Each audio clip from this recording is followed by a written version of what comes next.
Hello కానమోకు కథావచనం మోహనవచనం పరిజ్ఞాన హితబాండం నిత్య చదువరి శ్రోతలకు ఆహ్వానం నమస్కారం.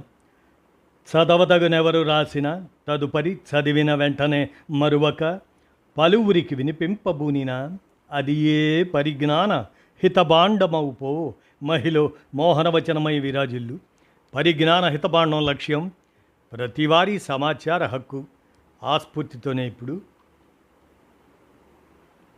పర్వతనేని హరీష్ వారి భావం సారాంశంగా ఐక్యరాజ్య సమితి శిలాజంగా మిగలకూడదు అనేటువంటి వారి విశ్లేషణను మన కానమోకు కథావచన శ్రోతలకు మీ కానమోకు స్వరంలో ఇప్పుడు వినిపిస్తాను, వినండి. ఐరాస శిలాజంలా మిగలకూడదు అని పర్వతనేని హరీష్ విశ్లేషణ ఇక వినండి. ఐక్యరాజ్య సమితి శిలాజంలా మిగలకూడదు. కాలానికి తగ్గట్టు గతిశీలంగా ఉండాలి. 1945 వెర్షన్ కంప్యూటర్కు ఆర్టిఫిషియల్ ఇంటెలిజెన్స్ జోడిస్తామా? భద్రతా మండలిలో దేశాలు పెరగాలి భారత్ అంటూ ఐక్యరాజ్య సమితి ఒక శిలాజం మాదిరిగా మిగిలిపోకూడదని, లేదంటే అది 1945 నాటి కంప్యూటర్ వెర్షన్ను అధునాతన ఆర్టిఫిషియల్ ఇంటెలిజెన్స్ సాంకేతికతతో నడపటంతో సమానమవుతుందని భారత్ పేర్కొంది. మారుతున్న అవసరాలకు తగ్గట్టు ఐక్యరాజ్య సమితి గతిశీలంగా ఉండాలని, భద్రతా మండలిలోనూ మార్పులు రావాల్సిందేనని అభిప్రాయపడింది. పాక్ ప్రేరేపిత ఉగ్రవాద దేశంగా తనను తాను సమర్థించుకునే హక్కు భారత్కు ఉందని స్పష్టం చేసింది.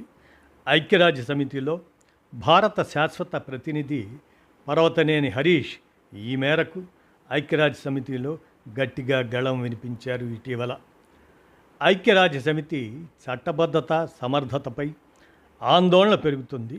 ముఖ్యంగా అంతర్జాతీయ శాంతి భద్రతను కాపాడటంలో భద్రతా మండలి పాత్ర కలవరం రేకెత్తిస్తుంది. కాలంతో పాటు ఐక్యరాజ్య సమితిలో సంస్కరణలు రావాలి. రెండవ ప్రపంచ యుద్ధంలో విజయం సాధించిన మిత్రరాజ్యాలు అప్పటి నుంచి భద్రతా మండలిలో శాశ్వత సభ్యులుగా తమ ప్రత్యేక వీటో అధికారాన్ని నిలుపుకున్నాయి. శాశ్వత సభ్య దేశాల సంఖ్యను పెంచాలి.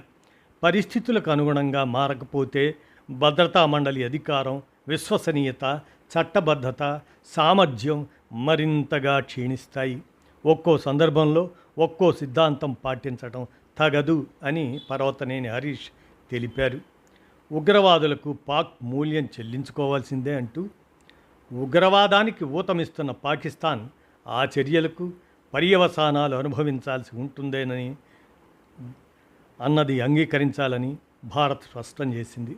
భద్రతా మండలిలో జరిగిన చర్చలో పాకిస్తాన్ విదేశాంగ మంత్రి ఇషాక్ దార్ జమ్మూ కాశ్మీర్ అంశాన్ని, సింధు జలాల ఒప్పందాన్ని భారత్ నిలిపివేయడాన్ని ప్రస్తావించారు. దీనిపై హరీష్ ఘాటుగా స్పందించారు. పూర్తి చట్టబద్ధంగా భారత్లో భాగమైన ప్రాంతాలను ఆక్రమించుకోవాలని పాక్ ప్రయత్నిస్తుందని, సరిహద్దు దురాక్రమణలపై భారతదేశం పోరాడుతూనే ఉందని చెప్పారు.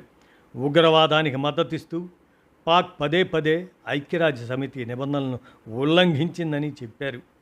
సరిహద్దు ఉగ్రవాద దాడుల నుంచి తనను తాను రక్షించుకునే హక్కు భారత్కు ఉంది అన్నారు. ఈ చర్యలన్నిటికీ పాక్ ఖచ్చితంగా మూల్యం చెల్లించుకోక తప్పదు అన్నారు కూడా.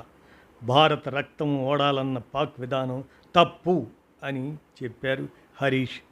ఈ విధంగా ఐక్యరాజ్య సమితి శిలాజంగా మిగలకూడదని పర్వతనేని హరీష్ విశ్లేషిస్తూ అందజేసిన ఈ అంశాన్ని మన కానమోకు కథావచన శ్రోతలకు అవగాహన నిమిత్తం వినిపించాను. విన్నారుగా, ధన్యవాదాలు.